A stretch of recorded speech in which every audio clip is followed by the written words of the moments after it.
এখনকার সায়েন্স কিন্তু জিনে বিশ্বাস করে না আবার। হ্যাঁ, নাসা যদি বলে বা আমেরিকান সায়েন্স অ্যান্ড টেকনোলজি সংস্থাগুলো যদি বলে হ্যাঁ এরকম কোনো জাতি আছে, ওই বুধ গ্রহে থাকে বা ওই যে নেপচুনে থাকে, পরের দিন দেখবেন যে সারা ওয়ার্ল্ড ওটা প্রচার করবে হ্যাঁ ঠিক ঠিক। তার মানে খেয়াল করে দেখেন, আমরা ইলাহ মানে ইলাহটাকে কিন্তু সরাই ফেলছি। আমাদের ইলাহ এখন বিজ্ঞান, উপাস্য। বিজ্ঞান যা বলবে 100% অকাট্য সত্য। বিজ্ঞান যা বলবে অকাট্য সত্য। আল্লাহ যদি বলেন জান্নাত আছে জাহান্নাম আছে, আমরা আসলে বিশ্বাস করি, অনেকেই করি না। নাস্তিকরা করে না, কিন্তু অনেক সেকুলারও করে না। কিন্তু সায়েন্স যদি বলে, সায়েন্সের নামে তারা যা চালাচ্ছে আর কি, এটা যদি বলে যে হ্যাঁ এরকম একটা গ্রহ পাওয়া গেছে, আগুনের তৈরি, এরকম এরকম এখানে আযাব দেওয়া হয়, মালায়েকা ফেরেশতা মতো কিছু এলিয়েন্স আছে আর কি, সায়েন্স বিশ্বাস করবে না সবাই। আপনি বিশ্বাস করেন, সবাই বিশ্বাস করবে।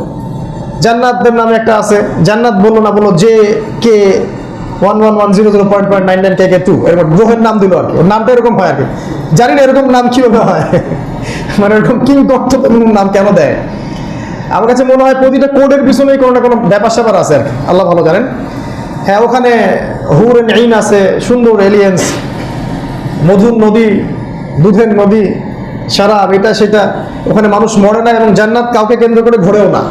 এই জন্য জান্নাতে টাইম কনস্ট্যান্ট, জান্নাতে দিনও নাই রাতও নাই। ব্যাপারটা বোঝেন? তো আমাদের পুরো ওয়ার্ল্ড বিশ্বাস করবে হ্যাঁ এটা ঠিক, যেহেতু সায়েন্স বলছে। আর যতক্ষণ পর্যন্ত এটা আপনি ওদের স্টেটমেন্ট আসে নাই, ততক্ষণ পর্যন্ত কোরআনে থাক আর সুন্নায় থাক, অনেক মানুষ এটা বিশ্বাস করে না। তার মানে আমরা আমাদের ইলাহটাকে সরাই ফেলছি। এই আয়াত থেকে কথাটা বলে ফেললাম, ওমা খালাকতুল জিন্না ওয়াল ইনসা ইল্লা লিয়াবুদুন। জিন জাতির অস্তিত্ব অনেকে বিশ্বাস করে না, কিন্তু আল্লাহ পাক জিন জাতিকেও সৃষ্টি করছেন আল্লাহর ইবাদত করার জন্য। এবং এই উম্মতে মুহাম্মদ সাল্লাল্লাহু আলাইহি ওয়াসাল্লামের উম্মতে কিন্তু জিনরাও আছে না? সূরা জিন পড়ে দেখেন, ওখানে বলাই আছে জিনদের একটা দল রাসূল সাল্লাল্লাহু আলাইহি ওয়াসাল্লামের কোরআন তেলাওয়াত শুনে ইসলাম কবুল করছে। জিনদের একটা দল নাখলা উপত্যকায় রাসূলুল্লাহ সাল্লাল্লাহু আলাইহি ওয়াসাল্লামের কোরআন তেলাওয়াত শুনে ইসলাম কবুল করছে। এবং তারা গিয়ে তাদের সম্প্রদায়কে বলছে যে আমরা ইন্না সামি'না কুরআনান আজাবা, আমরা একটা অদ্ভুত কোরআন শুনে আসলাম। এবং সে সতর্ক করলো যে তোমরাও ঈমান নিয়ে আসো, না হলে কিন্তু ভয়ঙ্কর শাস্তি আছে আর কি। তো জিনদের মধ্যেও মুসলিম আছে এবং অমুসলিম আছে বা কাফের আছে। তো আল্লাহ এই আয়াতে বলছেন, জিনদের কথা আপাতত বাদ দিলাম, মানুষ এবং জিনকে আমি আল্লাহ শুধুমাত্র আমার ইবাদত করার জন্য সৃষ্টি করছি। তো এখন প্রশ্ন করবে অনেকেই, তাহলে আমরা কি আর বাজারঘাট করবো না? আমরা কি আর সংসার করবো না? চাকরি বাকরি করবো না? সারাদিন খালি ইবাদতই করবো? এখন বুঝতে হবে ইবাদতের সংজ্ঞা কি আসলে। ইবাদতের সংজ্ঞা হচ্ছে রাসূলুল্লাহ সাল্লাল্লাহু আলাইহি ওয়াসাল্লামের সুন্নাহ অনুযায়ী আমাদের উম্মতের জন্য আর কি, এবং আল্লাহ পাকের কালাম কোরআন অনুযায়ী আমাদের পুরো জীবনের প্রতিটা ক্ষেত্রকে ঢেলে সাজানো আর কি। আবার বলছি, আমাদের জীবনের প্রতিটা ক্ষেত্রকে কোরআন এবং সুন্নাহর হুকুম আহকামের মধ্যে ঢেলে সাজানোর নাম হচ্ছে ইবাদত। যেমন আমরা সকালবেলা ঘুম থেকে উঠে যদি দোয়া পড়ি, ইবাদত। বাথরুমে যাওয়ার সময় দোয়া পড়ি, ইবাদত। বের হওয়ার সময় দোয়া পড়ি, ইবাদত।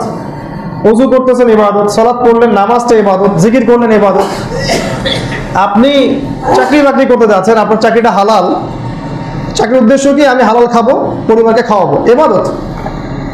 আপনি বা আমি চিন্তা করছি পড়াশোনা করব, আপনি এমন পড়াশোনা করছেন যে জ্ঞান দিয়ে আপনি কি করবেন?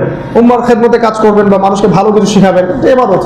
আপনি একজন ডক্টর, চিকিৎসা করতেছেন, ইবাদত, তাই না? একজন ব্যবসায়ী, আপনি সব ব্যবসা করছেন, ইবাদত। আপনি মালে ভেজাল দিচ্ছেন না, আপনি ইবাদত করছেন। আপনি কোরআন তেলাওয়াত করছেন, ইবাদত। আল্লাহর জিকির করছেন, ইবাদত। আপনি আল্লাহর জন্য, আল্লাহর দ্বীনের জন্য একটু ফিকির করছেন, চিন্তা করতেছেন কিভাবে দিনটাকে একটু ভালো করা যায়, একটা প্রতিষ্ঠান করা যায় কিনা, দিনের কিভাবে উন্নয়ন করা যায়, আপনি ইবাদত করছেন। বা আপনি একজন স্কলার বা আপনি একজন আলেম, পড়াশোনা করতে করতে ক্লান্ত হয়ে গেছেন, একটু ঘুমাবেন, এই ঘুমটা আপনার ইবাদত। এমনকি স্ত্রী সহবাস যদি কেউ করে, এটাও ইবাদত। সুবহানাল্লাহ।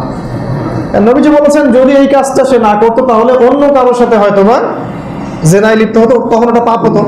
অতএব স্ত্রীর সাথে এটা করা নেকির কাজ। স্ত্রীকে চুমু খাওয়া নেকির কাজ। তো বিয়ে করেন, যদি এটাই করতে চান তাহলে বিয়ে করেন, ওই কাজটাও করা হবে, আপনি নেকিও পাবেন। আর এখন কি হচ্ছে? এখন এই কাজটা ঠিকই করা হচ্ছে, কিন্তু আমলনামায় জেনার পাপ লেখা হচ্ছে। পবিত্র সম্পর্ক একটা, পবিত্র চলে আসেন নাকি, নবীজি বলেছেন স্ত্রীর মুখে খাদ্য তুলে দেওয়াটাও ইবাদত। তো এই যে পুরো লাইফটা ইবাদত, আল্লাহ পাক এটাই বলছেন যে আমি মানব জাতিকে শুধুমাত্র আমার ইবাদত করার জন্যই সৃষ্টি করেছি। আমি কি ইবাদত কি বুঝাতে পারছি?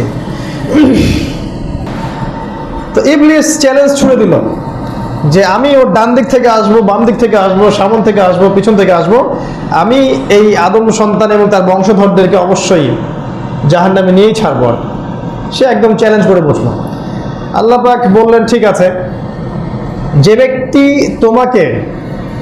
তোকে অনুসরণ করবে আমি তোকে এবং ওই ব্যক্তি সবাইকে দিয়ে জাহান্নাম পূর্ণ করবো। আল্লাহ পাকও বলে দিলেন। ইবলিস চেষ্টা চালিয়ে গেল। এক পর্যায়ে আপনারা জানেন সে কি করলো? আদম ও হাওয়া আলাইহিস সালাম তাদেরকে জান্নাত থেকে বের করলো, তাদের পোশাকটা খুলে গেল। সূরা বাকারায় আছে প্রথম দিকে, সূরা আরাফের মধ্যে আছে, হিজরে আছে, অনেক সূরা আছে। তো এবার আল্লাহ পাক যেটা বলছেন, ভালো করে একটা শুনে, আল্লাহ পাক বলছেন কুল নাহবিতু মিনহা জামিআ। আমরা বললাম, মানে আল্লাহ পাক বলছেন আমি বললাম যে তোমরা তিনজন, এই যে আদম, হাওয়া এবং ইবলিস, তোমরা জান্নাত থেকে বের হয়ে যাও।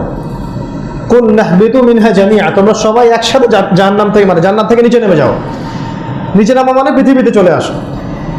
ফাইম্মা ইয়াতিয়ান্নাকুম মিন্নি হুদান, এরপরে তোমাদের কাছে আমার পক্ষ থেকে সময়ে সময়ে হেদায়েত যাবে, গাইডেন্স যাবে। ফামান তাবিআ হুদায়া, যে ব্যক্তি বা যারা আমার হেদায়েত অনুসরণ করে চলবে, ফালা খাউফুন আলাইহিম, তাদের কোনো খৌফ নাই, ভয় নাই, ওয়ালা হুম ইয়াহজানুন, তাদের কোনো দুশ্চিন্তাও নাই। তোমরা নেমে যাও, এখন সময়ে সময়ে তোমাদের কাছে হেদায়েত যাবে। হেদায়েতটা কি? আল্লাহর বাণী, তাই তো? যেমন এক সময় তাওরাত ছিল, এক সময় জাবুর, এক সময় ইনজিল, এখন কোরআন। যারা এই হেদায়েত ফলো করে চলবে তাদের কোনো ভয়ও নাই, কোনো দুশ্চিন্তাও নাই। এবং পক্ষান্তরে ওয়াল্লাযীনা কাফারু ওয়া কাযযাবু বিআয়াতিনা, যারা আমার আয়াতের সাথে কুফরি করবে এবং মিথ্যা প্রতিপন্ন করবে, ফাউলাইকা আসহাবুন নার, এরা হচ্ছে জাহান্নামের অধিবাসী। হুম ফিহা খালিদুন, তারা সেখানে চিরস্থায়ী হবে। এবার আপনি জীবন দর্শন পাইলেন। জীবন দর্শন মানে আল্লাহর পক্ষ থেকে হেদায়েত আসবে, যদি মেনে চলি তাহলে কোনো ভয় নাই, কোনো দুশ্চিন্তাও নাই, কোথায় যাবো? ইনশাআল্লাহ আবারও জান্নাতে। আর যদি না মেনে চলি, কুফরি করি, অস্বীকার করি, উলাইকা আসহাবুন নার, এরা জাহান্নামের অধিবাসী হবে এবং হুম ফিহা খালিদুন, এখানে তারা চিরস্থায়ী হবে। এই সহজ সরল জীবন দর্শন আল্লাহ দিয়ে দিয়েছেন প্রথম সূরার মধ্যেই, একদম প্রথম, দ্বিতীয় সূরাতে আর কি, মানে প্রথম দিকেই, যে জীবনের দর্শনটাকে বোঝো, তোমার জীবনের দর্শনটা কি? এই হলো দর্শন, ফিলোসফি। আমি বলি ফিলোসফি অফ লাইফ। আপনি সূরা জারিয়াতে পাইলেন সৃষ্টির উদ্দেশ্য, সৃষ্টি তত্ত্ব, কেন সৃষ্টি করছেন আল্লাহ পাক আমাদেরকে। তারপরে আপনি জানতে পারলেন যে ইবাদতের সংজ্ঞাটা কি। এবার আপনি জানলাম আমরা যে এই জীবন দর্শনটা কি আমাদের। এখন এই জীবনটা যেখানে যেমন আর কি, আমি বলি না জীবন যেখানে যেমন, আমরা একটা জিনিস বুঝি না জীবন আসলে কোথায় কেমন।